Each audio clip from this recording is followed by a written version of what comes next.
Yes, na. Ang hamonin ko po, kuya, ay si Kuya Man. Ginusto ko po na fair yung laban po, kuya, namin. Handa na po ako, kuya. Sigurado na po ako.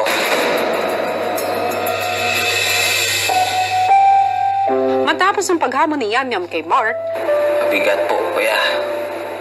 Hinamon ko po yung may pangarap din po. Wala po talaga akong magagawa, kuya, kasi gusto ko lang po ipaglaban yung pangarap ko po. Hindi ko pwedeng talikuran yung mga pangarap ko po, kuya. Importante po ito sa akin, kuya, kasi sobrang sakit para sa akin na makita yung mga magulang ko na naghihirap po. Kaya nabuo ko itong pangarap para sa kanila. Mahal na mahal ko po sila, kuya. Kahit wala akong maibigay na kahit kunting salapi, wala po kasi nag-aaral po ako. Kaya nakikita ko yung nahihirapan sila po. Kaya sobrang importante po talaga sa akin na matulungan ko yung mga magulang po, kuya. Isa po yun sa goal ko na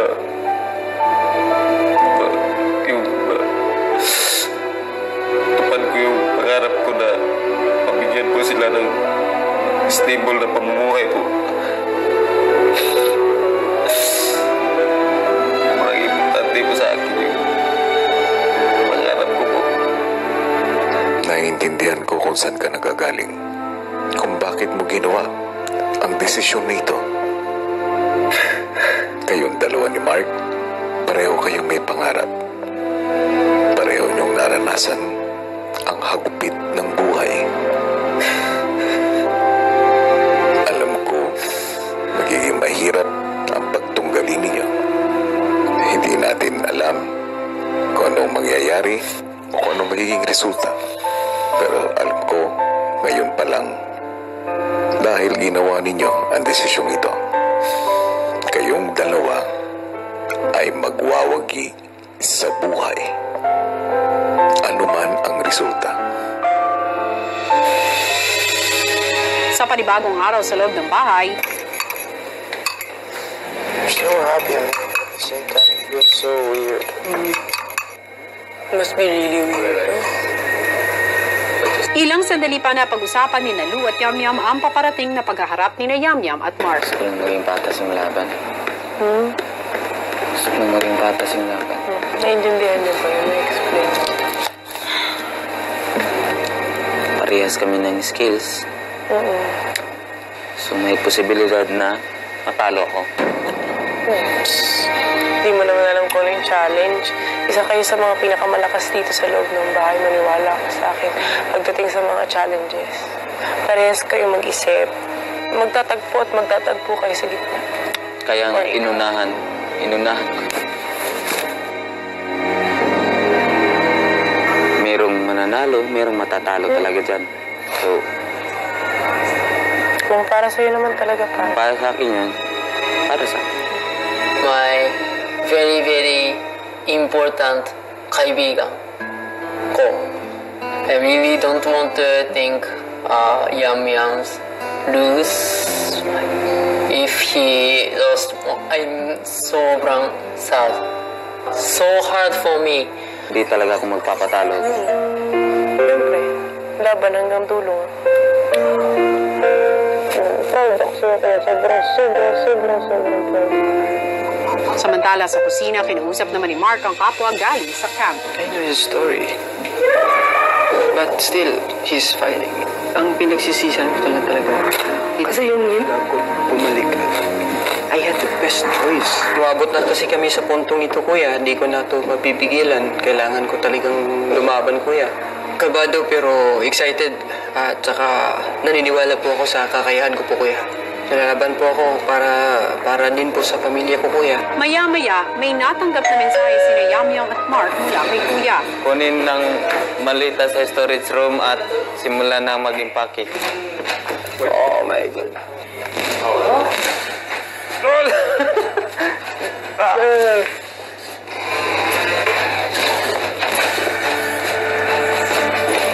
Matapos mag-impake, naganda na rin ang dalawa para sa kanilang challenge.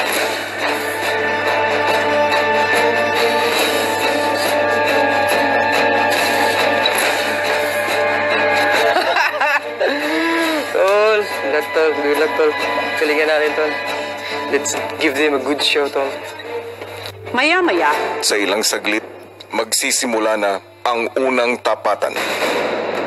Sa pamamagitan ng tapatan na ito, ay malalaman na natin ang kapalaran ninyong dalawa. Best of luck sa inyong dalawa, Mark at Yamyam. sa pagharap ni Yamyam at Mark para malaman kung sino ang karapat-dapat manatili pa sa bahay, magkahiwalay nilang haharapin ang task sa activity area. Sa task na ito, may 3 bola na kailangang paisa-isang ilagay sa isang transparent tube. Gamit lamang ang mga paa, kailangan mahatak ang strings upang maiangat ang transparent tube at mailagay ang bola sa container na nasa itaas. Sa sandaling mailipat sa container ang bola, gugulong ito at mahuhulog sa isang lalagyan. Pabilisan ang paglipat ng 3 bola upang magpagi sa task. Ready, get set, go!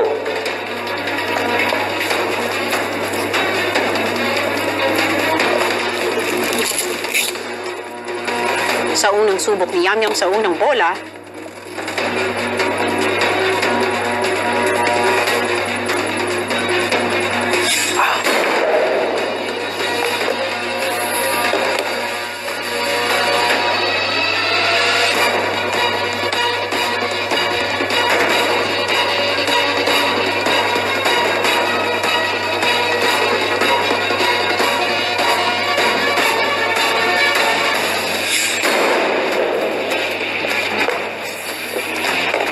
ina-analyze ko po kuya kung paano gawin po.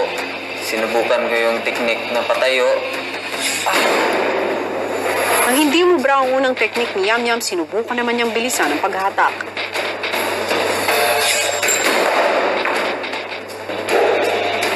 Kung mabilis na galaw ang diskarte ni Yamyam, si Mark naman sinubukan ang diskarte na slow but steady.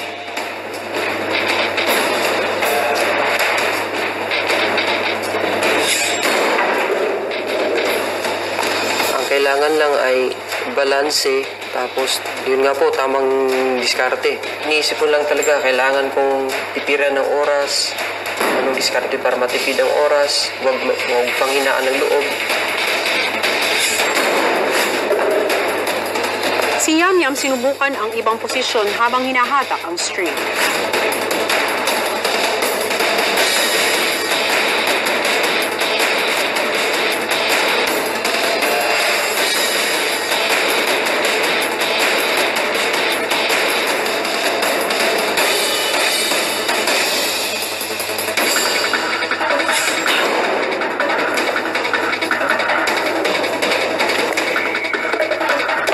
Sa pag-upo ko po, dapat pala talaga yung paa dapat sabay yung pag-usog po.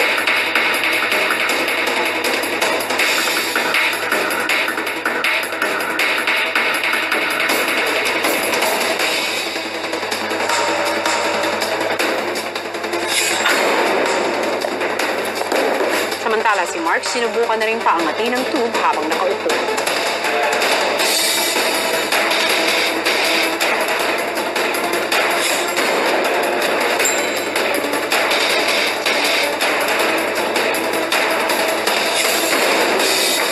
Sa bawat fall po ng bula, talagang dumadagdag yung kaba po, kuya. You can do this, you can do this, you can do this, you can do this, you can do this. Kahit laging bumabagsak ang unang bola, determinado si Yamyam na mailipat ito.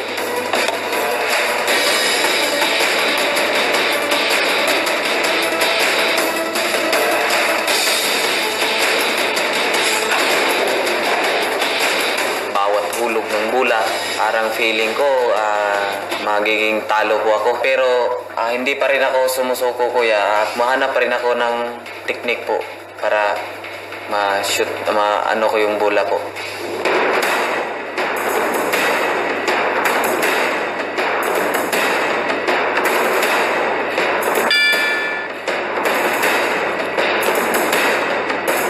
Si Mark nakuha na rin ang tamang diskarte kung paano iangat ang tube. talagang kailangan ko ng ibang diskarte kung hindi mag-work. Kaya kakayanin ko to, dapat kong kayanin to, wag sumuko. Kaya ko to, yun lang po yung palagi iniisip ko, kuya.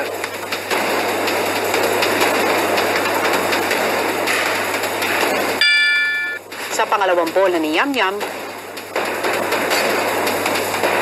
Pinaguhugutan ko ng lakas ng loob yung mga pangarap ko po, kuya. Po yung nagbigay sa akin ng determinasyon para ilaban pa.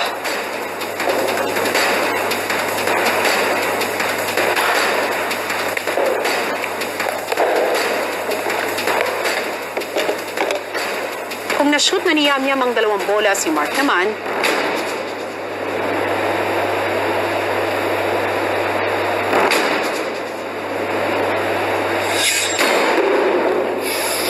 It's okay.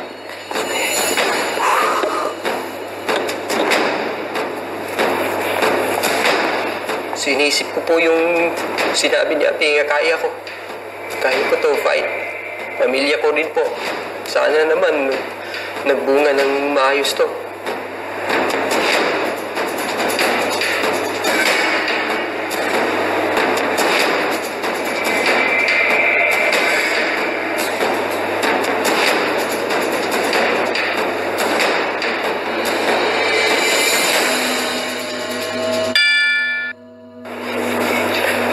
sa pangatlo at panghuling bola ni Yamyam at Mark,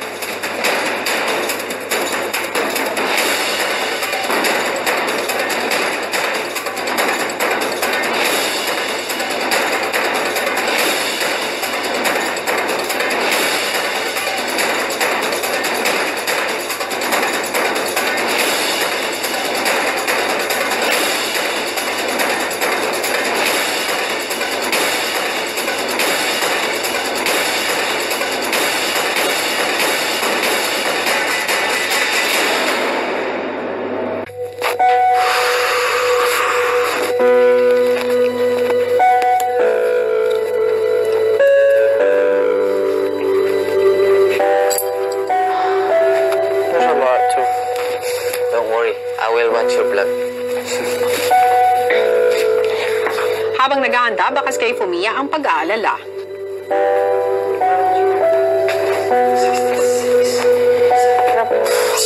Like before breakfast. Si Yamyam may ibinili naman sa matalik na kaibigan. Your uniform, keep it.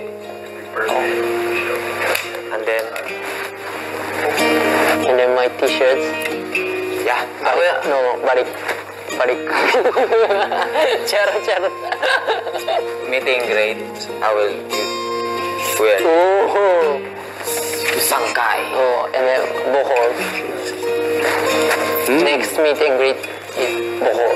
At dahil sa inaakala na ito ang kanilang huling linggo sa bahay, may ipinangako si Yamyam kay Fumiya. At least, I go out.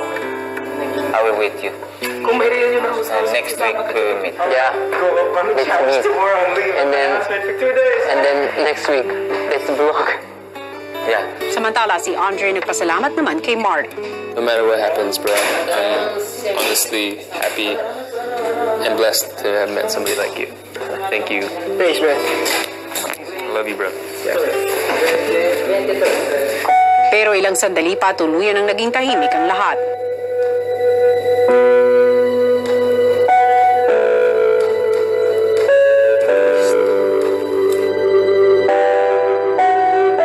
Ramdam na nga ang kaba at lungkot sa loob ng bahay habang hinihintay na lahat ang resulta ng naging paghaharap ni Yamyam at Mark. Saan nga kaya hahantong ang pagsubok na ito sa samahan ng mga housemates sa ika-8 linggo nila sa loob ng bahay ni Kuya? Sino nga ba kina Yamyam at Mark ang mas naging karapat-dapat matapos ang naganap na challenge? At sino ang di na karapat-dapat manatili? Sabay-sabay nating alamin yan sa aking pakikipag-usap sa housemates. Good evening, housemates.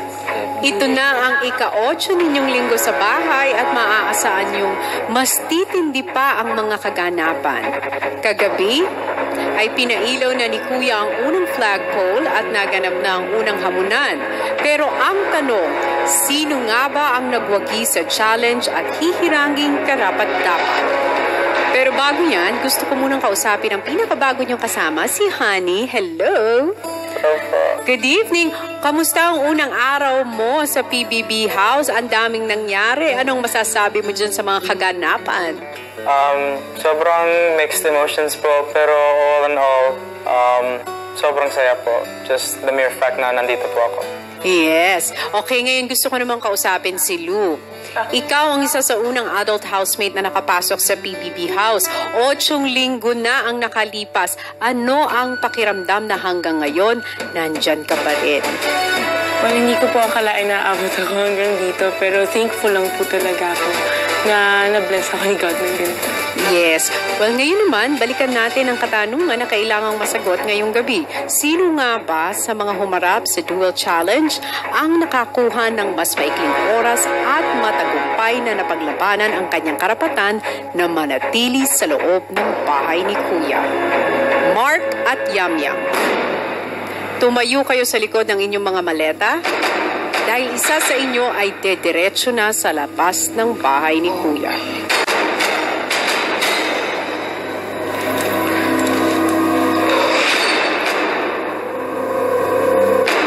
Ikaw nga ba yun, Mark? Naging alanganin na nga ba ang pananatili mo sa bahay tulad ng pag-alangan mo sa desisyon na hamunin ang iyong kapwa housemate? O nabigay mo na ba ang lahat para ipaglaban ang iyong pangarap? O baka naman ikaw, Yamyam? Aapaw kaya ang luha mo kapag nalaman mong ikaw ang kailangan ng lumabas ng bahay tulad ng maluha mong pagpili ng hahamuning housemate?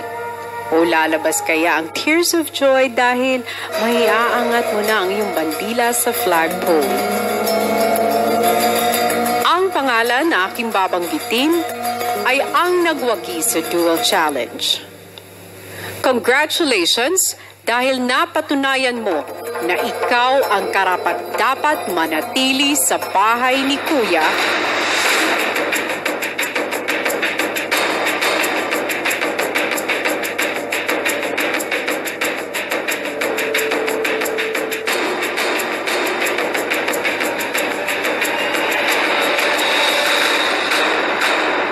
Mark, congratulations, and I am sorry, Yamyam.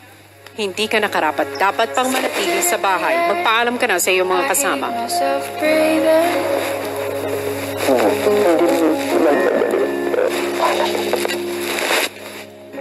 Guys, thank you for the experience.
Yamyam.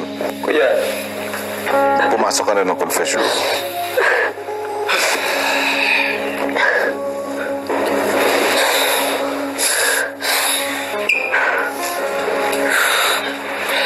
Laban.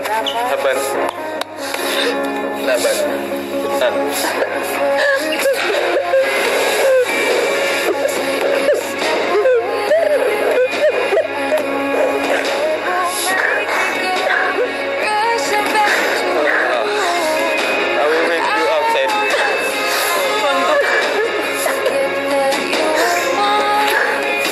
How do you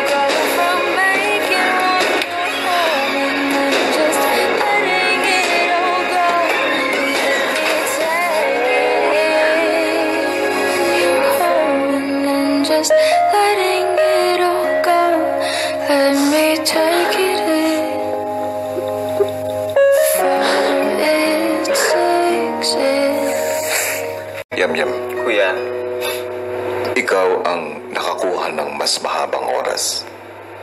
Dahil natalo ka sa inyong dual challenge, ikaw ay hihirangin na hindi karapat-dapat na manatili sa aking bahay. lungkot po, Kuya. At saka, kasi ang dami ko na pong pinagdaan po sa loob ng bahay niyo po. Saka, ang dami na po akong natutunan. Kaya, nalungkot po talaga ako kasi naging pamilya na po kami sa loob po. Nalulungkot din ako, Kuya, pero magkikita pa naman po kami.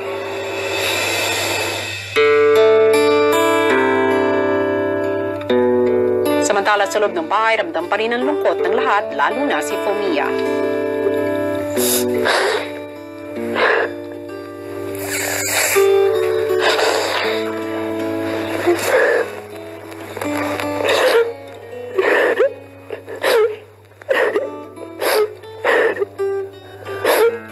I'm so sad po because Yam-Yam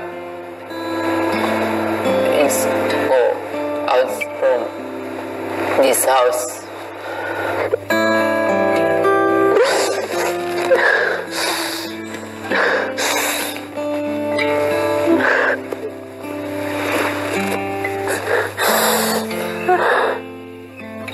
Always together, ako and Yam-Yam. So it's so important for me. He is my brother. We will see him again soon. Ay, Jesus.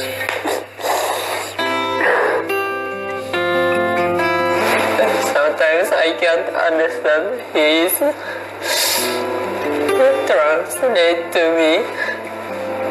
Pero I can't understand. I don't know why.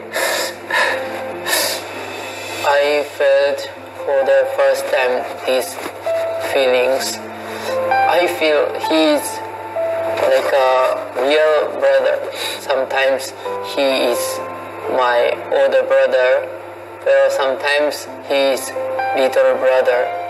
At first, we really can't understand each other language and his culture. Pero every day we talked a lot, and then I felt it's very natural. He's the first challenger. I really respect him and I'm proud of him. He has very strong heart for his family, for his dream. Inspired to me, and then more I have to fight for not just my dream, for my brother's dream.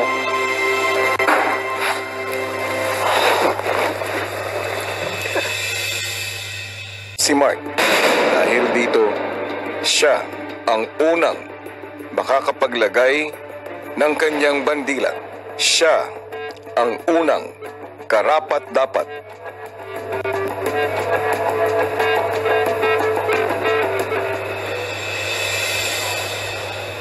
Congratulations, Mark.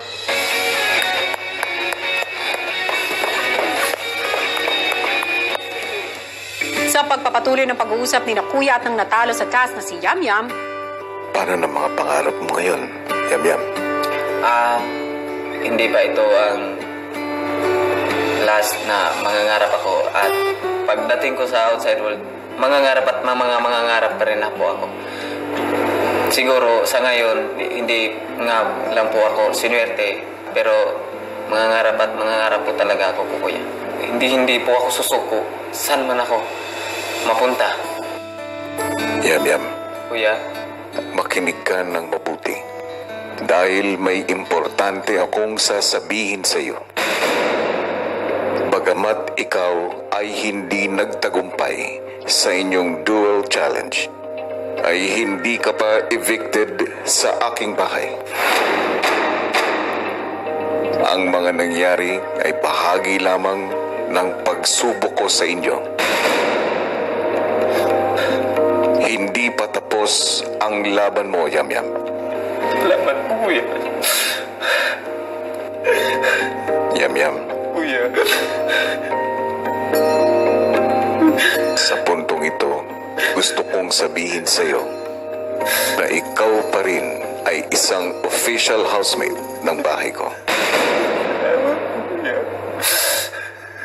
Pero dahil ikaw ay hindi nagwagi, ikaw ngayon ay bahagi na sa listahan ng mga nominado. At katulad ng nasabi, ikaw muna ay kailangan lumabas ng bahay. Hindi ka muna maaaring pumasok hanggang sa panahon na itatakda ko. Pero Yamyam, tuloy pa rin ang buhay. Maraming po salamat talaga po, Kuya. Alam ko na emosyonal ka ngayon. Pero nakita ko ang tapang sa desisyon na ginawa mo kagabi. Na kahit ikaw ay nabigo, taas noo pa rin ako sa'yo. Dahil pinaglaban mo ang pangarap mo. Maraming po salamat, Kuya. Kung sakaling ikaw ang makakabalik pa sa loob ng bahay, gamitin mo ang natutunan mo ngayon. At gamitin mo bilang lakas mo ito. Tama nga po mga kapamilya, ang naganap na hamon na nauwi sa paglabas ng bahay ni Yamyam ay isang malaking pagsubok lamang para sukatin ang tapang at tibay ng loob ng bawat housemate para ilaban ang kanilang mga pangarap. Dahil nga ilang linggo na lamang ang nalalabi para sa kanila, mas matitinding pagsubok na ang inihanda ni Kuya para mas makilatis ng taong bayan kung sino nga ba ang may tunay na karakter at puso ng isang batch winner. Ang tanong, sino nga kaya ang susunod na tatanggap ng hamon? Malalaman natin yan bukas. Samantala, silipin muna natin ang pagharap naman ng Star Dreamers sa mga pagbabago sa loob ng Camp Star Hunt. Narito, panuorin nating lahat. Sa Camp Star Hunt, pumasok na ang bagong Star Dreamer, ang island son ng Siargao na si Mark. Pero bago siya makilala ng Star Dreamers, dumaan muna sila sa isang masayang game. Ano ang trabaho ng ating bagong Star Dreamer? Na yung sa'yo, ha?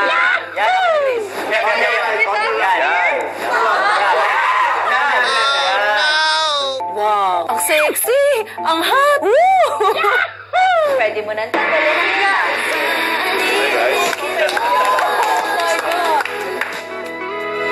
Ako si Mark McMahon, taga Siargao syempre. And it's a pleasure to meet you guys. Masaya ka? Masaya kayo.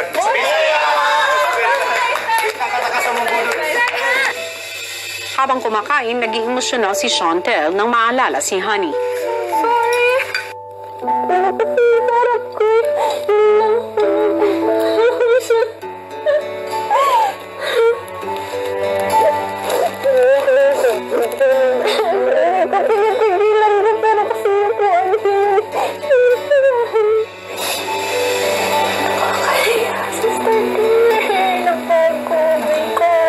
Paano nga kaya maapektuhan ang pagsasama ng Star Dreamers sa gitna ng mga pagbabago at hamon sa loob ng camp? Tutukan yan bukas sa PBB 8 Gold. Abangan bukas, sino nga ba ang tatanggap ng susunod na hamon? Buo na po yung desisyon ko po. Let me choose me.